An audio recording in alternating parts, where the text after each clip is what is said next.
Hello student, एक बार फिर आप सबका स्वागत है इस क्लास में जिसमें आप पढ़ रहे हैं क्लास 4 की स्प्रिंग की वर्कबुक। और ये चैप्टर जो है सेकंड लास्ट चैप्टर है, यानी 16। और इसके बाद एक चैप्टर और बचा हुआ 17। उसके बाद ये वर्कबुक कम्प्लीटली आपको हमने एक एक लाइन और एक एक शब्द को पढ़ाया है। आशा करता हूँ आपने समझ पाई होगी। तो शुरू करते हैं आज इस 16 चैप्टर, अवर लविंग ग्रैंडपा, हमारे प्रिय दादा जी। तो देखते हैं इसमें फर्स्ट क्वेश्चन कौन सा है कि read the lesson our loving grandpa. आपने ये लेसन पढ़ा है या फिर पढ़ लीजिएगा एक्सरसाइज करने से पहले केयरफुली, सावधानी पूर्वक, एंड राइट। और ये लिखना क्या आपको, who said the following statement to whom means किसने, हुम मीन्स किस से। जो ये स्टेटमेंट आपको कथन दिए गए हैं ये किसने किससे कहे हैं, हमें ये बताना है। तो फर्स्ट है he does not even speak to us, अर्थात दादाजी के लिए कहा गया था कि वो इतने बीमार हैं कि हमसे कुछ बोल भी नहीं पा रहे। तो ये कहा था श्रेया ने कार्तिक से। तो आप इसमें लिखेंगे श्रेया सेड टू कार्तिक। इसी प्रकार से अगला है इसमें, now he looks so tired and dull. अब लुक्स टायर्ड मीन्स बहुत थके थके से लग रहे हैं, डल मतलब बिल्कुल भी शरीर में फुर्ती नहीं है, बहुत ज़्यादा सुस्ती है ऐसे लगने लगे, क्योंकि वो बीमार हैं पिछले 2-3 दिन से, उनको बुखार आ रहा है। तो ये जो बात कही है वो कार्तिक ने कही है श्रेया से, लिखेंगे कार्तिक सेड टू श्रेया।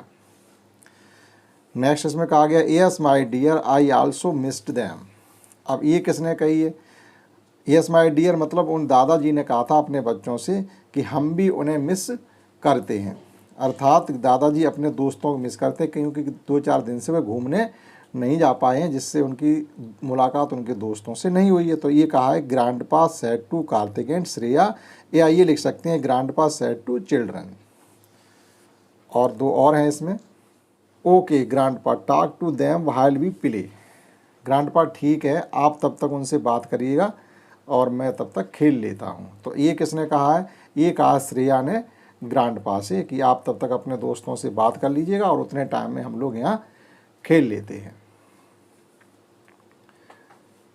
इसी प्रकार से लास्ट भी है इसमें, I am feeling quite well. अब मैं बिल्कुल ठीक महसूस कर रहा हूँ, यानी अब मैं ठीक हूँ, मेरा बुखार ठीक हो गया। तो ये कहा है ग्रैंडपा ने चिल्ड्रन से, या ये कह सकते हैं grandpa said to Shreya and Kartik. तो ये जो स्टेटमेंट थे वो हमने आपको इसमें लिख के दिखा दिए कि किसने किससे कहे हैं। अगला क्वेश्चन समझते हैं क्या है। और नेक्स्ट क्वेश्चन 2 है, उसमें हमसे ये कहा गया match the words from column A with their opposite in column B. Column A में कुछ शब्द दिए गए हैं, उनका अपोजिट कॉलम बी में है, आपको उससे उसकी मैचिंग करनी है। और मैचिंग करने के बाद फिर आपको इस प्रकार से लिखना भी है। तो हमने मैचिंग भी की है, लिखनी भी है, आपको केवल समझना है। And write them in the space given below, और जो नीचे स्पेस दिया गया इसमें लिखना भी है। One has been done for you, एक आपके लिए एग्जाम्पल के तौर पर उन्होंने करके दिखाया है और इसी आधार पर आपको दूसरे करने हैं। तो शुरू करते हैं, देखो कैसे करना है। तो मैचिंग इस प्रकार से करेंगे, बीक की स्ट्रॉन्ग से उन्होंने की है। बीक मीन्स होता कमज़ोर, स्ट्रॉन्ग मीन्स ताकतवर, और फिर यहाँ लिख देना बीक स्ट्रॉन्ग। अगला है होल, होल का मतलब वो संपूर्ण, आप पूरा भाग ले लेना। तो उसका अपोजिट क्या हो जाएगा, पार्ट, थोड़ा भाग ले लेना, पूरा या उसका थोड़ा हिस्सा। तो होल की मैचिंग करेंगे पार्ट से। एक्टिव क्या होता है, एक फुर्तीला व्यक्ति जो चुटकी से काम करता है, मतलब फुर्ती से, तो उसका लिखेंगे हम डल, लेजी सुस्त। तो एक्टिव का हो जाएगा डल। लव का हो जाएगा हेट, लव मीन्स प्यार करना, हेट मतलब उससे नफरत करना। और गिव मीन्स होता देना, तो टेक मीन्स होता है लेना। फ्रेश मीन्स ताज़ा होता है और स्टील मीन्स बासा होता है। सिक मीन्स बीमार होता है और हेल्थी स्वस्थ होता है। और इसी प्रकार से केयरफुल होता है सावधानी पूर्वक, और केयरलेस मीन्स लापरवाह या बेपरवाह तरीके से। अब इनकी मैचिंग को हमने फिर यहाँ पर whole, part, active, dull, love, hate, give, take, fresh, stale, sick, healthy और केयरफुल, केयरलेस को यहाँ पर लिखा भी है। तो आप इनको नोट डाउन कर सकते हैं। समझते हैं नेक्स्ट। और नेक्स्ट क्वेश्चन 3 है, इसमें हमें ट्रू फॉल्स बताने हैं। राइट ट्रू और false according to the lesson our loving grandpa. Our loving grandpa lesson के आधार पर आपको ये ट्रू फॉल्स बताने हैं, और यहाँ बॉक्स में हमें लिखना भी है। ट्रू है तो ट्रू लिख दो, फॉल्स है तो फॉल्स लिख दो। तो Shreya and Kartik live with their parents. क्या श्रेया और कार्तिक अपने पेरेंट के साथ रहते थे? नहीं, ग्रैंडपा के साथ रहते थे। तो ये हो जाएगा false. Grandpa become so weak. क्या उनके दादा बहुत बीमार हो गए थे, वो कमज़ोर हो गए थे? बिल्कुल हो गए थे। तो आप करेंगे true. The children were missing grand pass story and teaching, क्या वो बच्चे ग्रैंड पास से कहानी सुनना और उनसे पढ़ाई करना मिस कर रहे थे? बिल्कुल कर रहे थे, क्योंकि वे बीमार हो गए थे।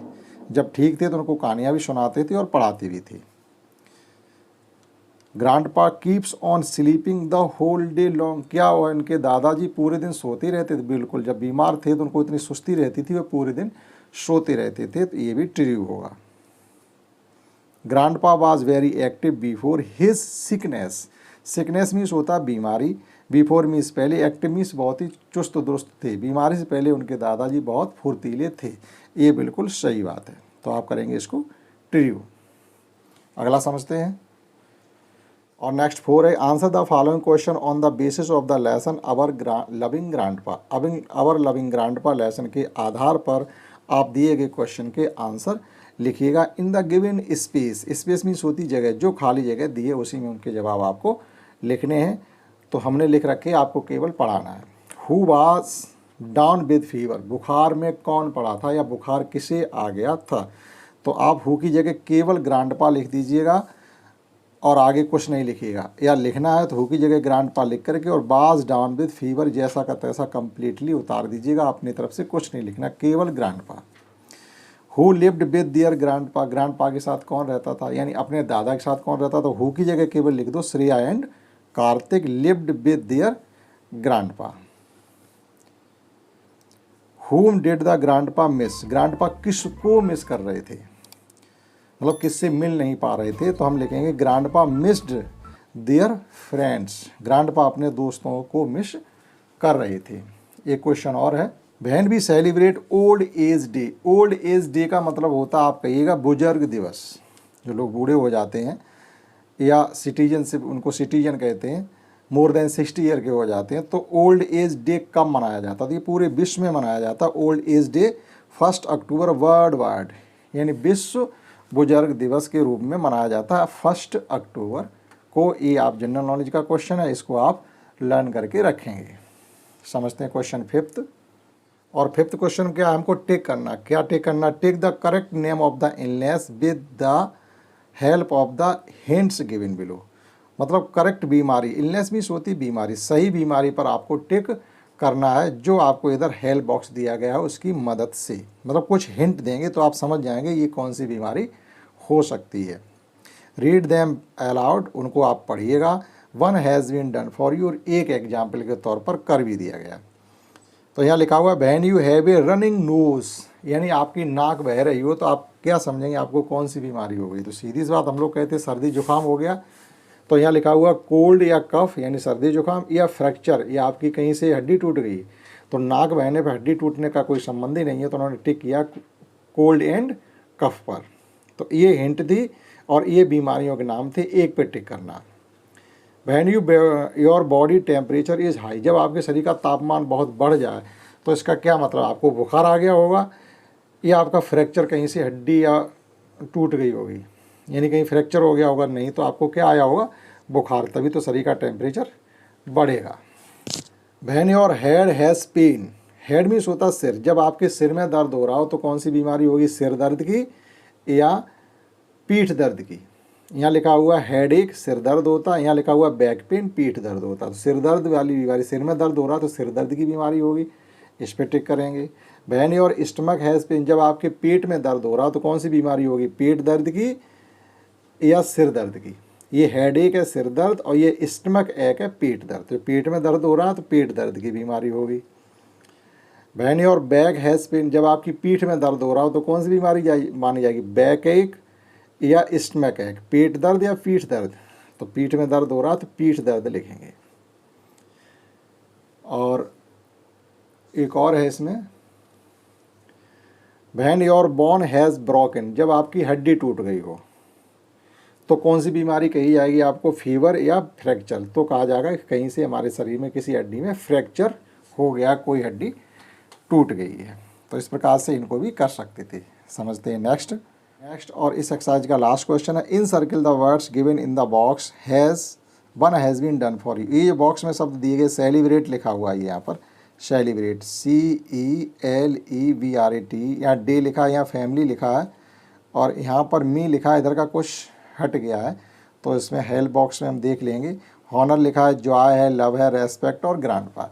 तो इनको इस जो ये ग्रिड बॉक्स दिया गया इसमें आपको इन्हीं शब्दों को इन सर्किल करना था। तो एक इन्होंने सेलिब्रेट को किया है, फिर हमने ये ग्रैंडपा कर दिया, ये हॉनर कर दिया, ये फैमिली को कर दिया, ये डे कर दिया, और इसी प्रकार से ये लव को कर दिया है। और एक जो ME दिख रहा है वो गेम हो सकता है इसमें, तो हमने गेम को किया है। और एक और है लास्ट में इधर ये जॉय, एक हमने ये जॉय को किया है। और ये रेस्पेक्ट, जितने भी उसमें थे वो हमने सब इसमें इनसर्किल कर दिए। तो ये थे इसकी 16 चैप्टर की एक्सरसाइज, और लास्ट बचा हुआ 17 वो आपको अगले वीडियो में दिखा देंगे। और इससे पहले की जितने भी क्लास हैं उन सब की लिंक भी आपको इस वीडियो के डिस्क्रिप्शन बॉक्स में मिल जाएगी, वहाँ से भी आप उनको देख सकते हैं। इस क्लास में इतना ही। That's all. जय हिंद, जय भारत।